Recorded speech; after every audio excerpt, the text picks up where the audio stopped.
1990, and I more than tripled my investment in both stocks. In March of 1991, individual investors discovered Spartan Motors at $3.25 a share. 19 months later, it hit over $23. When I choose my investments from the companies listed in Individual Investor, I know I'm selecting from a list of winners. Subscribe now to Individual Investor for only $22.95. In each monthly issue, you'll find in-depth articles on stocks and mutual funds you won't see anywhere else. And we'll send you free II's Magic 25, the top stocks to own in 1992, and the Guide to Profitable Investing. Individual Investor.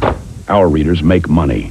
Call now, 1-800-626-2900. Get a year of Individual Investor, the Magic 25, and the Investing Guide. 60-day money-back guarantee. Call 1-800-626-2900. This opening portion of Market Wrap is sponsored by the Travelers. You're better off under the umbrella.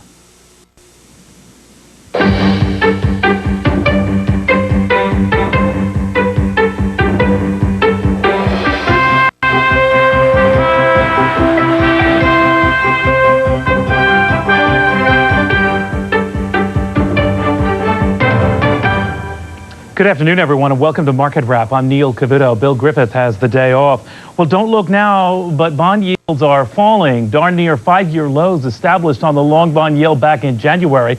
And if bond bull Augusta Race, if Tucker Anthony is right, they'll be falling a lot more in the weeks and months to come. The reason? Well, it's not that bonds are hot, but Array says nothing else is. With returns on everything from stocks and commodities to municipals and corporates slim to sorry, Array argues that bonds are finally attracting wary buyers.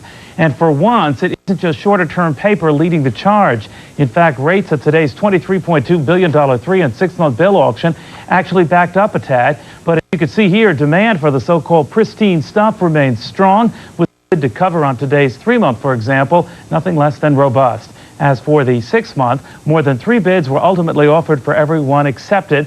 The initial buying catalyst on the longer end was an unexpected drop in June existing home sales, down nearly 3% for the month, but the third straight decline we saw here. Just in case you think this is the start of a bond buying binge, First Boston economist Roseanne Kahn says, think again. I don't think the economic fundamentals are going to allow the bond market to improve quite that much. I think that you can get to your 739 level, but you've only got about another month to do it before the data start looking stronger. At that point, I think the rally in the bond market will close off. The long bond today was up 20 ticks at 105 and 1930 seconds, and the yield down to 7.52%. The long bond in Chicago, for example, the September bond up 14 ticks to 104 and 330 seconds, while the CRB index was plummeting about 76 basis points on the day. As for the dollar and as it fared, the bond succeeded despite what was a potentially inflationary sinking buck, down a half a yen against the Japanese unit at 127.40, and that despite the half-point cut of the discount rate in Japan, also down better than 2 pfennigs against the German market of 148.05 marks, and down 2.5 cents against the British pound at $1.9185.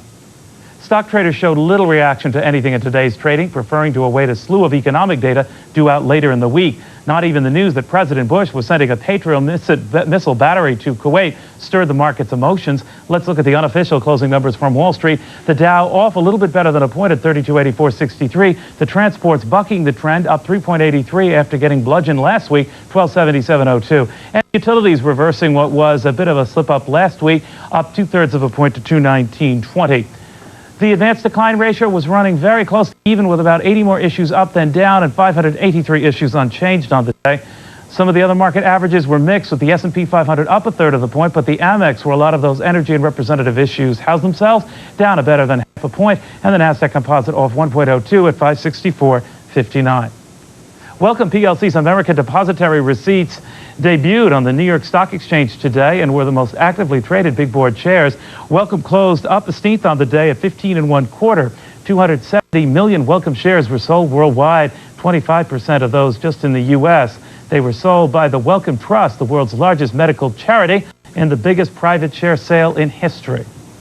Well, a trio of Dow industrial components are checking in with second quarter earnings today. The world's third largest tire maker posting second quarter profits above analyst expectations, coming in at $1.54 per share or $1.42 before some one-time gains. Goodyear was down 1/4 at 62 3/4. Chevron says that higher prices for crude and refined products boosted second quarter operating earnings. Its shares down 1/8 at 68 1/4. The oil giant says that second quarter net fell to $1.03 from $1.09 a year ago, but both periods were impacted by special charges. Without those one-time items, the company says the profits surged 47% from a year ago. And Boeing says better cost performance offset higher R&D expenses in the second quarter, resulting in profits of $1.33 per share. That's slightly above expectations. Boeing down a half at 39 1/4 on the day. Marvell Entertainment hit another all-time high in today's trading, closing on the day up 1 3/4 at 35 1/8. Morgan Stanley raised earnings estimates on Marvell, while First Boston repeated a buy recommendation. On Friday, Marvell announced plans to acquire bubblegum and baseball card producer Corporation. Royal Appliance rebounded 1 1/4 to 10 today. On Friday, the stock lost some 60% of its value on some disappointing earnings. Royal Appliance, of course, the maker of the Dirt Devil line of vacuum cleaners. All right, when Market Wrap returns, we're going to examine the business of medical supplies as we talk to Richard Chandler, Chairman and President of Sunrise Medical Incorporated, right after this.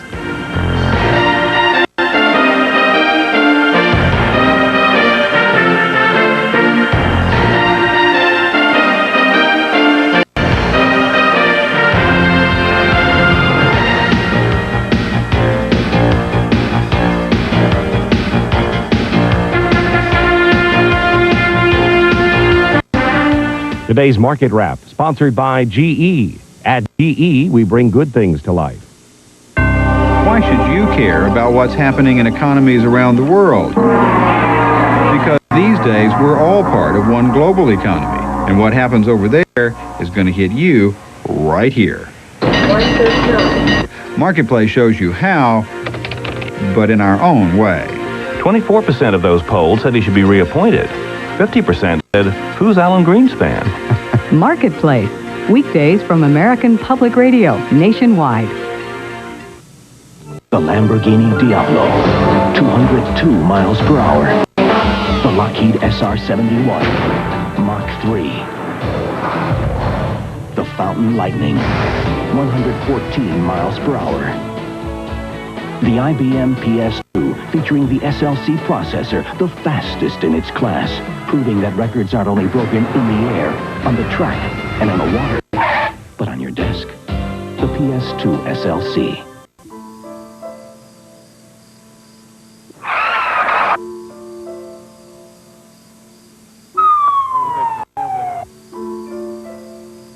Is she taking medication? No. I'm getting a line going. Stand back.